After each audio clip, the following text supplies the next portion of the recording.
Kali ini kita akan membicarakan sesuatu yang sangat menarik, yaitu tentang ibu kota baru yang di wilayah Penajam.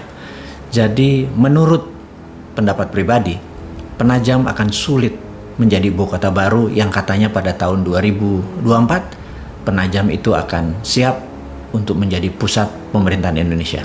Secara pribadi, pertanyaan pertama adalah siapa yang akan pindah ke sana? Apakah seluruh pegawai negeri di pusat pemerintahan akan pindah ke sana? Apakah pusat pemerintahan yang saat ini ada di DKI Jakarta akan segera bisa memindahkan lebih dari 500.000 orang yang terlibat di seluruh kementerian dan pusat pemerintahan itu bisa pindah dalam waktu 3 tahun ke depan? Tempatnya aja belum jadi, sarananya pun belum jadi.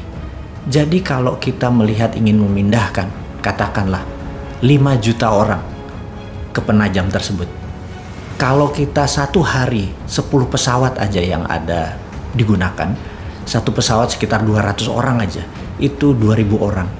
Untuk memindahkan 2.000 orang dikalikan 365 hari itu baru 700.000, alias 5 tahun itu belum sampai 5 juta orang kita pindahkan, yang setiap hari 2.000 orang. Dan itu tidak sederhana sekali lagi memindahkan orang ke sana. Pertanyaannya, kenapa orang mesti pindah ke sana? Dalam sejarah umat manusia bermigrasi, terbanyak adalah mereka yang pindah karena harapan tinggal atau harapan hidup di tempat yang lama sudah negatif. Untuk itu mereka memerlukan tempat hajat hidup yang baru, yang harapannya lebih baik, lebih cepat, lebih mudah, lebih sehat, dan lain sebagainya. Apakah di Penajam akan kayak gitu? Apakah di ibu kota baru nanti income seseorang naik 3-4 kali lipat dalam waktu yang cepat?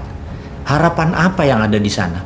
Kalau tidak ada harapan yang lebih bagus dari tempat yang lama, siapa yang mau pindah ke sana? Kemudian, membangun infrastruktur. Membangun infrastruktur itu ada infrastruktur yang dasar seperti air, sistem jalanan.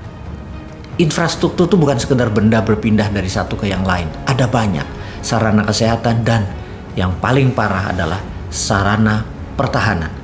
Kita tahu di utara Penajam, di wilayah Indonesia itu ada Malaysia, ada Filipina, ada Tiongkok, yang dengan kapal induknya kita disenderin di Laut Cina Selatan dalam waktu 2 jam itu sudah bisa mencapai Penajam.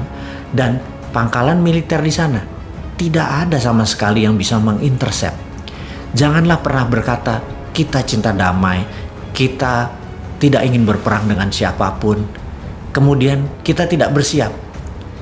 Ingat doktrin dimanapun yang mengatakan kalau kita ingin damai, kita harus bersiap untuk perang. Kita ingin damai, tapi kita harus bersiap untuk perang.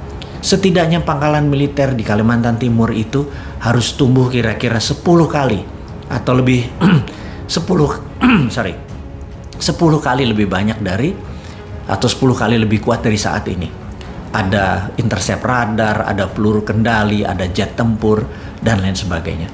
Itu belum ada persiapannya sama sekali. Bahkan Kementerian Pertahanan yang saat ini adalah orang yang ingin mencalonkan dirinya di tahun 2024 untuk menjadi presiden berikutnya, itu pun tidak terlihat di buku putih Kementerian Pertahanan akan membangun pangkalan untuk melindungi ibu kota baru di Penajam sampai tahun 2024. Lah kalau dianya tidak membangun atau tidak menyiapkan, bagaimana kalau kita membangun sana sebagai ibu kota baru?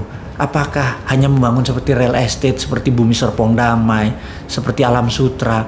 Itu pun memerlukan 20 tahun lebih baru terasa manfaatnya.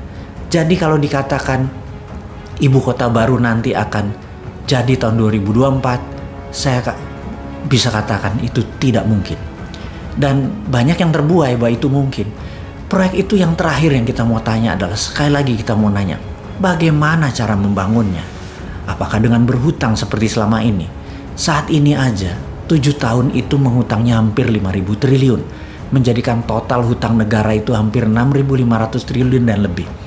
Ditambah membangun ibu kota baru, itu lebih kali dari 5.000 triliun hanya untuk membangun seluruh infrastruktur di sana dan kesiapan software dan hardware. Kita nggak mungkin membangun kota hanya memindahkan hardware. Di situ harus kayak Wakanda. Di situ harus digital country. Pertama kali menjadi digital ibu kota berdasarkan berbasis teknologi. Dan ini semua tidak siap kita sekarang. Teknologinya asing semua. Membangunnya pakai uang asing.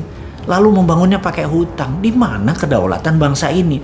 Kalau sebagai proyek mercusuar seperti orang megalomania, ya mungkin aja hal itu bisa dibangun. Tapi sekali lagi, para pejabat di atas dan para pemimpin tertinggi, Anda bukan orang megalomania.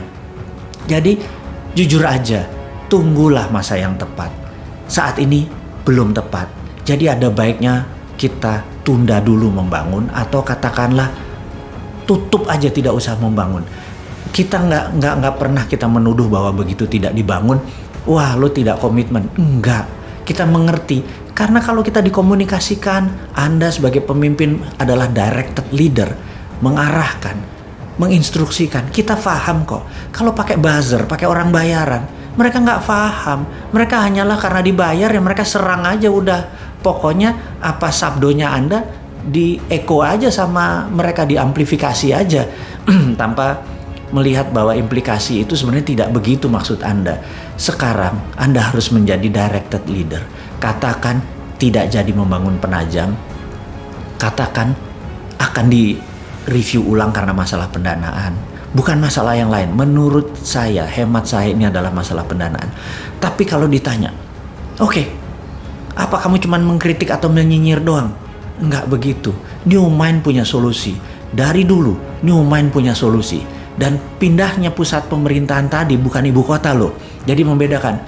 Kalau Penajam adalah ibu kota dan pusat pemerintahan. Namun kalau New Mind itu berbeda. Ibu kota tetap di DKI Jakarta. Ibu kota. Tapi pusat pemerintahannya kita geser. Kita lihat ada 5.000 hektar pulau reklamasi yang saat ini berada di utara Jakarta. Itu diluruskan. Itu sebaiknya diambil oleh pemerintah pusat. Bukan membangun pulau reklamasi, tetapi kita mengacu sebentar ke fakta dunia. Bahwa kota Amsterdam di Belanda adalah kotanya berada hampir 4 meter di bawah permukaan laut. Apa yang mereka lakukan? Mereka membangun dam yang sangat besar di laut, sehingga air tawar yang ke laut itu ke dam tadi, dan air laut tadi ditutup dengan giant wall yang besar tadi, sehingga bisa melindungi Amsterdam dan dengan kendali kontrol dari sistem perairan tadi. Nah, kita tahu Jakarta sinking atau menurun perlahan. Kalau didiamkan tanpa ada usaha sama sekali, Jakarta akan tenggelam. Yang terbaik adalah buat giant wall di utara Jakarta, menutupi seluruh teluk Jakarta, ditutup dengan giant wall. Dan giant wall ini di dalamnya ada yang namanya 5.000 hektar tadi atau 3.000 hektar tadi tanah yang akan menjadi pusat pemerintahan. Di sana akan kita bangun seluruh gedung-gedung untuk perkantoran, untuk sarana mengendalikan Indonesia, termasuk ada landing craft untuk tamu-tamu negara. Dan ini semua bisa dikerjakan karena produknya 100% lokal. Yang jelas, kita tidak harus mengganti atau menambah pangkalan militer yang ada. Kita tahu jika Singapura, Malaysia menyerang Indonesia, Pekanbaru bisa intercept. Jika Malaysia, Tiongkok dan Filipina menyerang Jakarta, Makassar atau Madiun bisa intercept. Juga jika musuh kita dari selatan datang, Madiun bisa intercept. Belum lagi Halim, itu dari sisi angkatan udara. Dari angkatan laut, Tanjung Priuk, one of the best. Jadi tidak ada satupun yang kita ubah di dalam sistem pertahanan melindungi ibu kotanya. Jadi selain biayanya murah, tidak antar pulau, ibu kota tetap Jakarta, tapi pusat pemerintahan yang digital, yang Wakandanya, itu ada di pulau reklamasi. Tidak ada ribut-ribut lagi di pulau reklamasi. Yang ada adalah solusi. Ini bedanya New Mind dengan Old Mind.